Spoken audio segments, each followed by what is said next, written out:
प्रभु यीशु मसीह के नाम से एक बार फिर से आप लोगों को मेरा नमस्कार। आज की सुबह फिर से हम परमेश्वर की उपस्थिति में हैं और आइए हम सीधे परमेश्वर के वचन की ओर जाएंगे और निश्चय परमेश्वर का वचन हमें आशीष देंगे।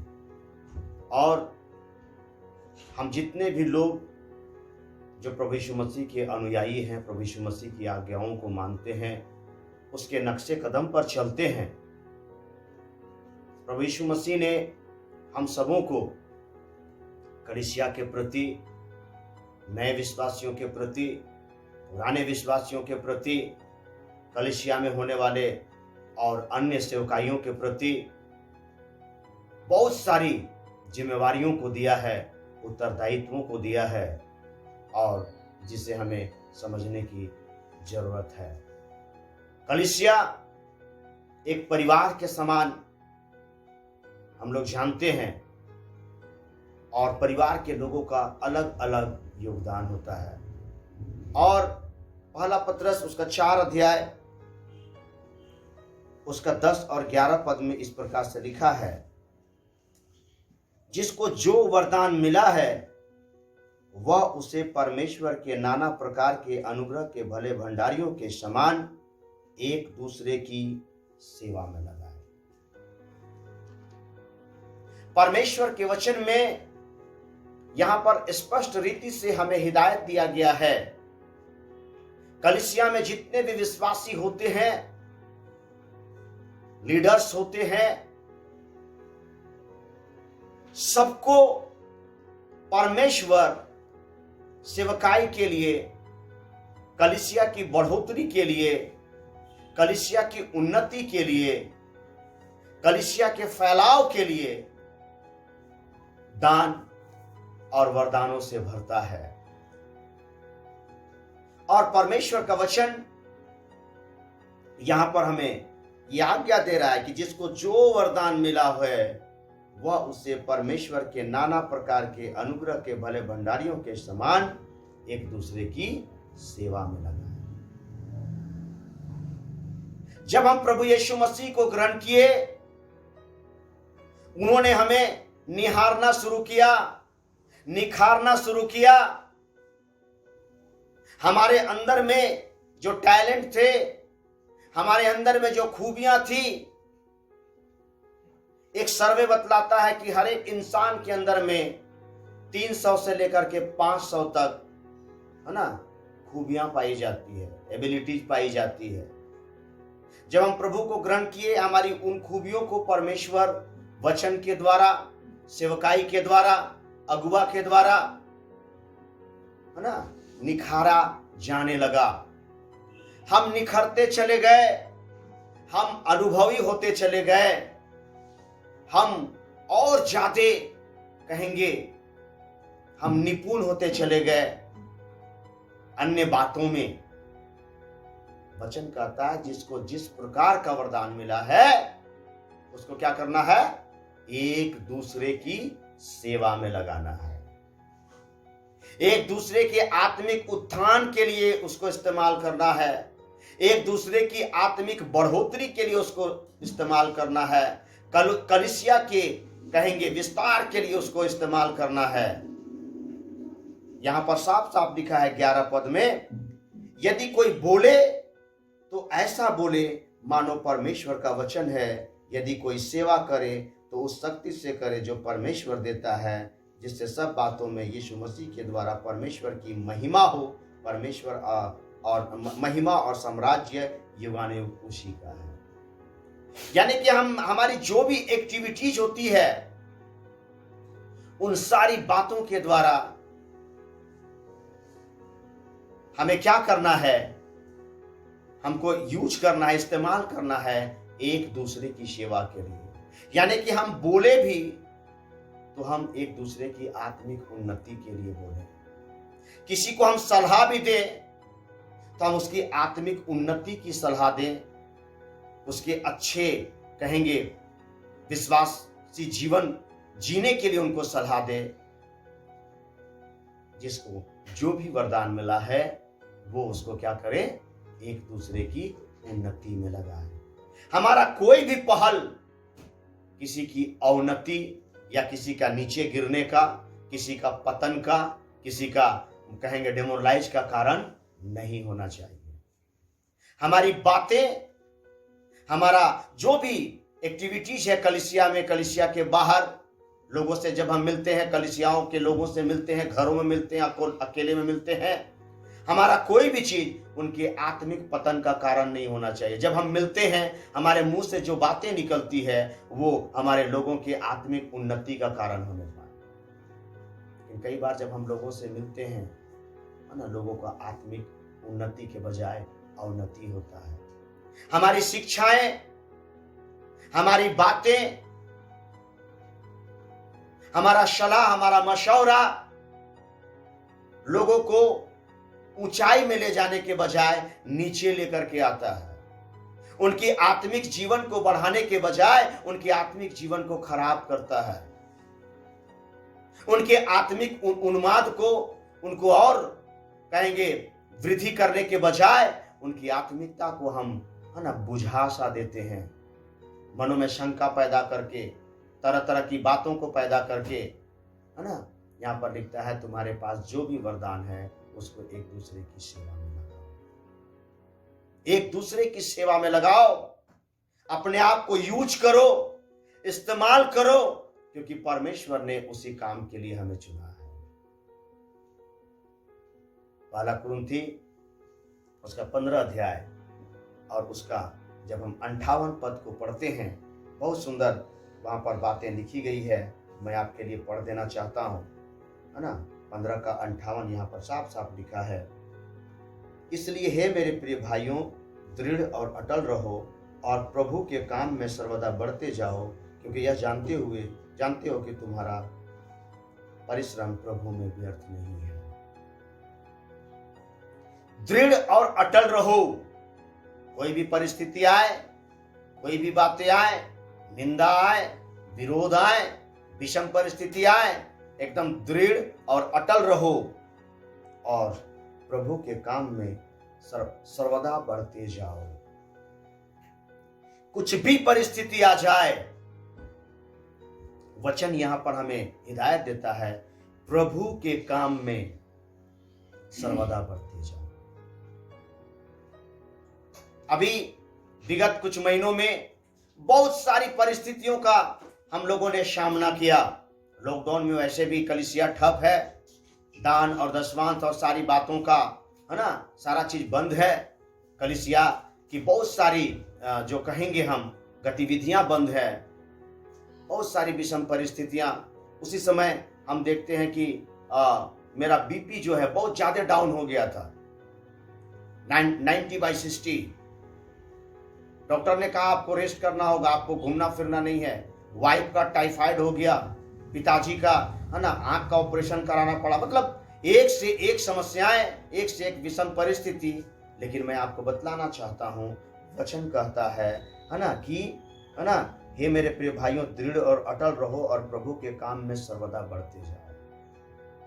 विषम परिस्थितियां अपने जगह पर है, लेकिन ऐसा कोई दिन नहीं हुआ होगा जिस दिन हम लोगों ने प्रभु का काम नहीं किया। अभी ऐसा कोई दिन नहीं है जिस दिन 8 बजे 9 बजे रात से पहले हम लोग घर घुसते हैं, है ना, दिन भर, है ना, प्रभु के काम में हम लोग लगे रहते हैं। क्योंकि वचन कहता है कि दृढ़ और मजबूत हो जाओ और क्या करो, प्रभु के काम में सर्वदा बढ़ते जाओ। प्रभु ने जो जिम्मेवारियां दी है उससे हम पीछे नहीं हट सकते हैं, चाहे कोई भी परिस्थिति। हम बहानाबाजी नहीं कर सकते हैं, हम अट बट किंतु परंतु नहीं कर सकते हैं। और यहाँ पर लिखता है कि क्योंकि यह जानते हो कि तुम्हारा परिश्रम प्रभु में व्यर्थ नहीं है। हम जो काम भी प्रभु के लिए करते हैं, प्रभु की सेवकाई के लिए करते हैं, वचन कहता है कि एक गिलास ठंडा पानी भी अगर हम प्रभु के लोगों को पिलाते हैं, उसका भी प्रतिफल, है ना, हम नहीं खोएंगे। एक गिलास ठंडा पानी पिलाने में कितना मेहनत लगता है, कितना कहेंगे ऊर्जा लगता है, हम भली भांति जानते हैं। लेकिन हर एक काम का परमेश्वर हमें प्रतिफल देने को तैयार है। इसलिए यहाँ पर पतरस की पत्री में हम लोग पढ़ रहे थे, है ना, कि जिसको जो भी वरदान मिला है उसको क्या करें, एक दूसरे की उन्नति में लगा है, विश्वासियों की उन्नति में, अगुओं की उन्नति में, नए विश्वासियों की उन्नति में, पुराने विश्वासियों की उन्नति में हमारे वरदान को लगाना है। अगर हम अपनी खूबियों से किसी को डेमोरलाइज कर रहे हैं, यहां पर बोलता है अगर कोई बोले तो वो ऐसा बोले, है ना, जब हम बोले या कुछ भी करें, विजिट करें, लोगों के पास मिलने जाएं, हमारी हर एक एक्टिविटीज, गतिविधियों से, है ना, एक दूसरे की उन्नति होना है। हमें जांचना है मेरे प्रियो कि मेरे जीवन, मेरी बातें, मेरे लोगों के मिलने और सेवकाई से क्या हम लोगों की आत्मिक उन्नति का कारण बन रहे हैं। लोगों की उन्नति करना है, कलीसिया की उन्नति करना है, अगुओं की उन्नति करना है। और यहां पर साफ लिखा है कि तुम्हारा परिश्रम प्रभु में व्यर्थ नहीं है। निस्वार्थ भावना से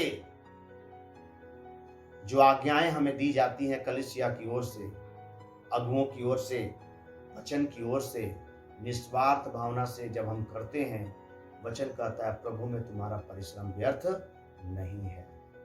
लेकिन जब हम कुड़कुड़ा करके करते हैं, जब हम दबाव में करते हैं, बेमन से करते हैं, अपने आप को ऊंचा करने के लिए, किसी को नीचा दिखाने के लिए जब हम करते हैं, प्रभु ऐसे परिश्रम का मुझे लगता है कि प्रतिफल नहीं देंगे। प्रभु में होकर के, प्रभु के लिए, प्रभु के लोगों के लिए, उनकी उन्नति के लिए जो भी मेहनत हम करते हैं, एक गिलास ठंडा पानी यानी कि छोटा सा काम भी, परमेश्वर बोलते हैं उसका प्रतिफल तुम किसी रीति से नहीं करोगे। प्रियो, प्रभु के बगैर या वचन के बगैर या प्रभु के मर्जी के बगैर या अपनी बुद्धि से जब हम कुछ कार्यों को करते हैं, कुछ योजनाओं को हम बनाते हैं, हम सफल नहीं होते। मैं एक छोटा सा उदाहरण बता करके अपने संदेश को अंत करना चाहता हूं। और यूहन्ना रचित सुसमाचार 21 अध्याय उसका 3 से 6 पद को मैं आपके लिए पढ़ दूंगा। यूहन्ना रचित सुसमाचार 21 अध्याय 3 से 6 पद को मैं आपके लिए पढ़ दूंगा। शमौन पतरस ने उनसे कहा, मैं मछली पकड़ने जा रहा हूँ। उन्होंने उससे कहा, हम भी तेरे साथ चलते हैं। अतः वह निकलकर नाव पर चढ़े, परंतु उस रात कुछ न पकड़ा। भोर होते ही यीशु किनारे पर आ खड़ा हुआ, तो अभी चेलों ने नहीं पहचाना कि यह यीशु है। तब यीशु ने उनसे कहा, हे बालकों, क्या तुम्हारे पास कुछ मछलियां हैं? उन्होंने उत्तर दिया, नहीं। उसने कहा, नाव की दाहिनी ओर जाल डालो तो पाओगे। अतः उन्होंने जाल डाला। अब मछलियों की बहुतायत के कारण उसे खींच ना सके। यहां पर देखिए, विषम परिस्थितियों ने इनको घेर लिया। जिस काम को ये लोग छोड़ चुके थे, है ना, फिर से इन लोगों ने अपना जाल और अपना नाव को ठीक करना शुरू किया। इन लोगों ने कहा कि अब हम अपना पुराना काम ही करेंगे, और ये लोग मछली पकड़ने के लिए चले गए। पतरस जब बोला तो और लोग भी बोले कि हाँ हाँ हाँ हाँ हम भी चलेंगे, है ना। और ये लोग जब गए, बाइबल बतलाती है ना, कि रात भर उन लोगों ने मेहनत किया, लेकिन उनको कुछ भी हासिल नहीं हुआ। और भोर को यीशु किनारे पर खड़ा हुआ। उन लोगों ने यीशु को नहीं पहचाना। प्रभु यीशु मसीह ने उनको पूछा 5 पद में कि तुम्हारे पास कुछ है? यीशु सर्वज्ञानी है, उनको सब कुछ मालूम है, लेकिन फिर भी वहां पर वो क्यों पूछ रहे हैं तुम्हारे पास कुछ है? यीशु मसीह को मालूम है कि इन्होंने मेहनत किया है, इनको कुछ हासिल नहीं हुआ है, फिर भी वो यहाँ पर पूछते हैं कि तुम्हारे पास कुछ है? उन लोगों ने कहा कुछ भी नहीं है ना। 3 पद में यहाँ पर लिखता है ना, शमौन पतरस ने उनसे कहा, मैं मछली पकड़ने को जा रहा हूँ। तो उन्होंने कहा, हम भी तेरे साथ चलते हैं, है ना। और लिखता है कि अतः वे निकलकर नाव पर चढ़े, पर उस रात कुछ न पकड़ा। यीशु की बिना उपस्थिति के,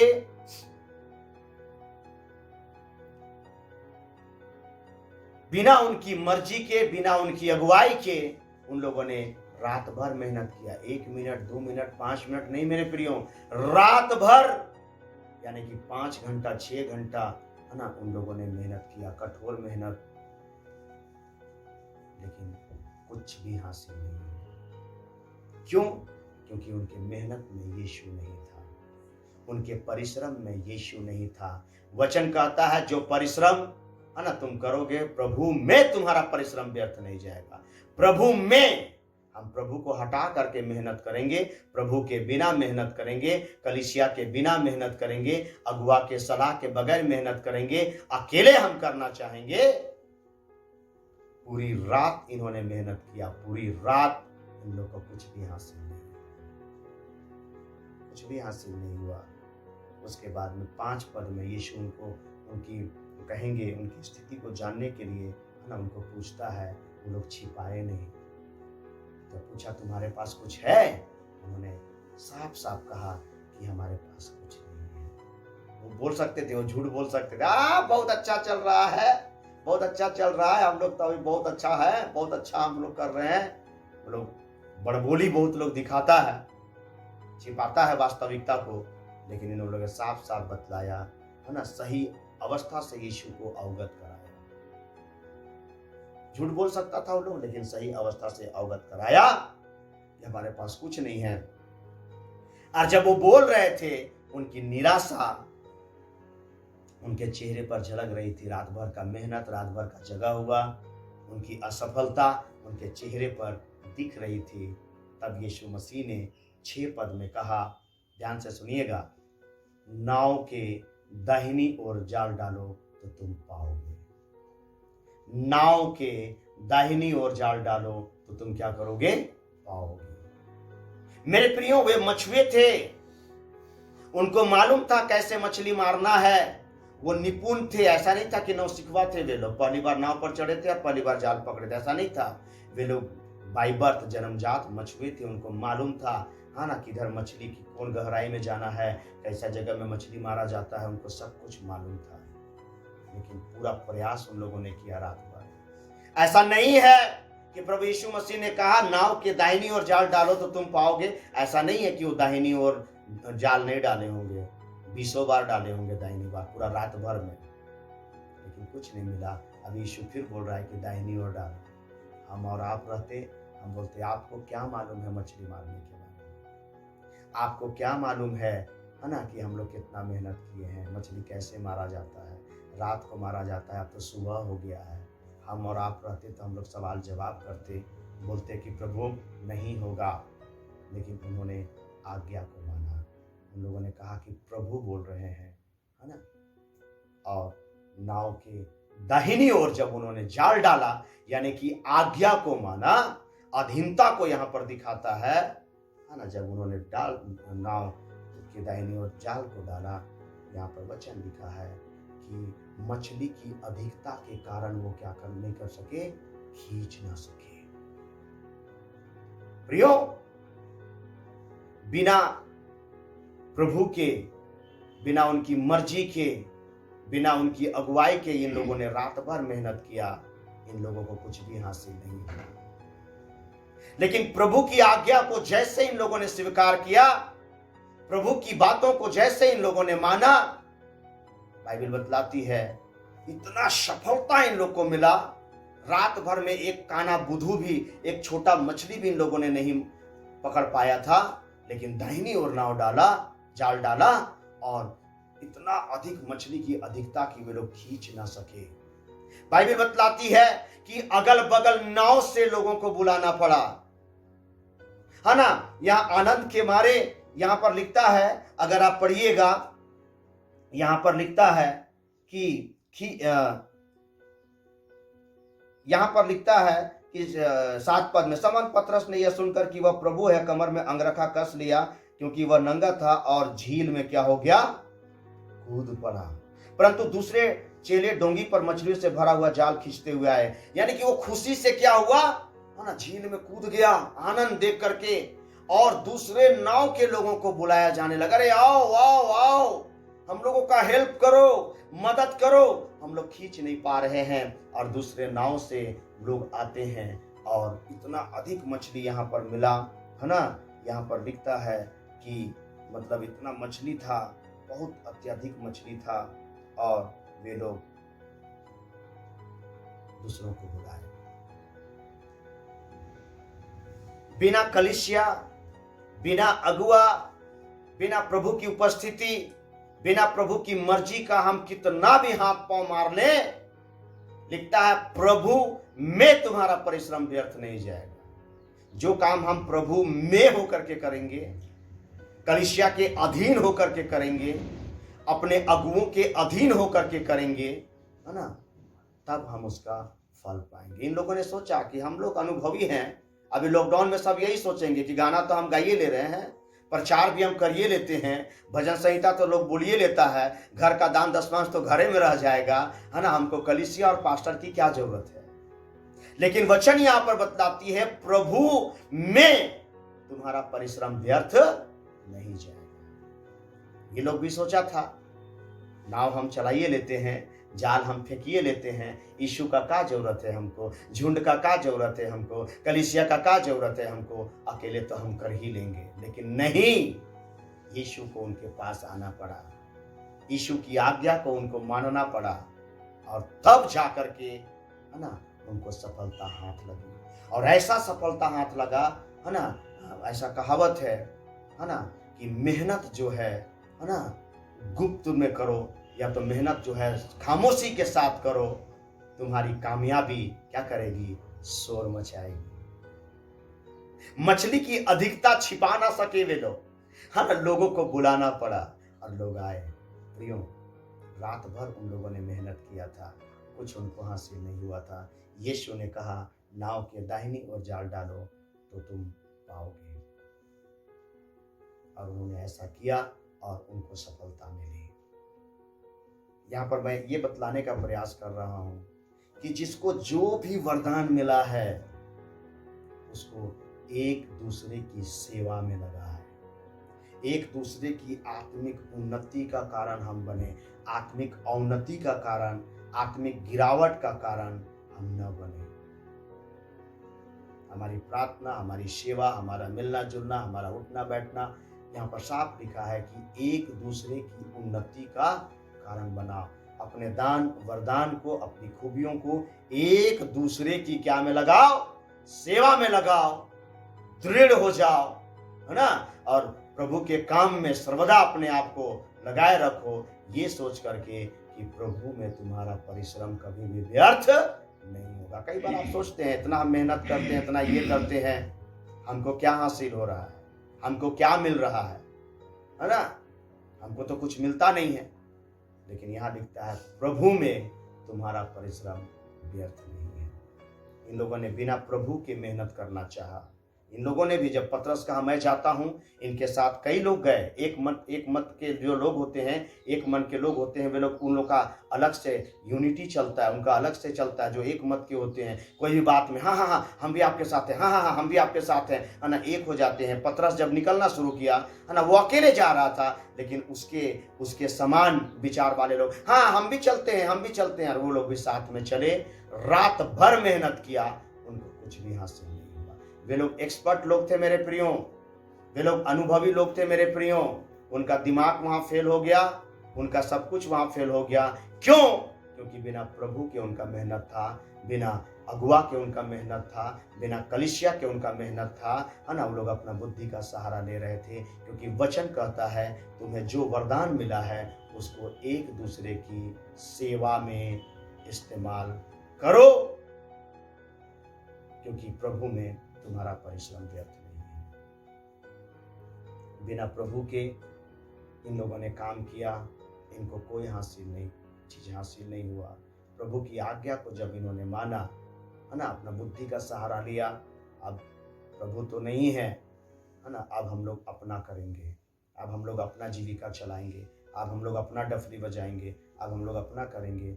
लेकिन बिना प्रभु के उन लोगों को कुछ भी हासिल नहीं होगा। जब उनको पूछा गया कि तुम्हारे पास कुछ है, वे नहीं छिपाए, अपनी स्थिति से अवगत कराए। मेरे प्रिय, हम प्रभु से कुछ भी ना छिपाए, हम अपनी स्थिति को अवगत कराएं, जब भी वो सर्वज्ञानी परमेश्वर है, फिर भी वो हमारे मुंह से सुनना चाहता है, हमारे मुंह से सुनना चाहता है कि हमारी क्या स्थिति है। हाँ प्रभु, मेरे पास कुछ भी नहीं। हाँ प्रभु, मैंने अकेले में मेहनत किया। हाँ प्रभु, हमने दिमाग को लगाया। हाँ प्रभु, हम लोग 4 लोग अपना बुद्धि को लगा रहे थे। हाँ प्रभु, हम लोगों ने ऐसा किया। प्रभु, उनको बताना पड़ेगा अपनी असफलताओं को, अपनी स्थिति को, अपनी परिस्थिति को बताना पड़ेगा। तब वहां पर प्रभु बोलता है कि ठीक है, तो लोग अब ऐसा करो कि तुम लोग दाहिनी ओर जाल डालो। ऐसा नहीं कि उन लोगों ने नहीं डाला, 20 बार वो लोग डाल चुके थे, लेकिन दाहिनी ओर उन्होंने जाल डाला और उनको बहुत सफलता मिली। आइए, जब आज हम सफलता प्राप्त करना चाहते हैं, आज मैं बोल रहा था कि मेहनत इतना खामोशी से करो कि कामयाबी शोर मचा देगा। लोगों का दिमाग खराब हो जाएगा, कहां से किया, कैसे हो गया, कहां पाया, है ना।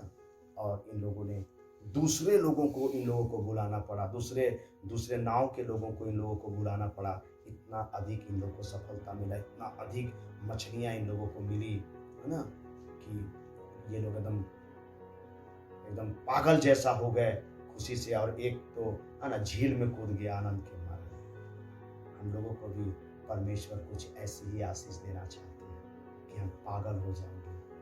हम कितना भी छिपाना चाहेंगे, लोग दूसरे नाव के लोग दौड़ करके आए, है ना। आज जब प्रभु में होकर के हम कुछ करते हैं, प्रभु जब हमें सफलताएं देते हैं, प्रभु जब हमें नवाजते हैं, प्रभु जब हमें ऊंचा उठाते हैं, है ना, दूसरे लोगों को मालूम चलता है, दूसरे लोगों को पता चलता है, अरे ये प्रभु का जन है, प्रभु ने इसे आशीष दिया। भले इसे बहुत सारे लोग कुछ और भी नाम दें, लेकिन प्रभु हमें जब उठाता है, हम लोगों के नजर में पड़ते हैं, लोगों को पता चलता है, बाप रे बाप, ये साधारण घर का आदमी, ये साधारण परिवार का आदमी, है ना, इसकी आमदनी तो नगण्य है ना, लेकिन प्रभु इसको आशीष दिया, प्रभु इसको बढ़ा रहा है। दूसरे नाव के लोग दौड़ करके आए उनके आनंद में संभागी होने के लिए।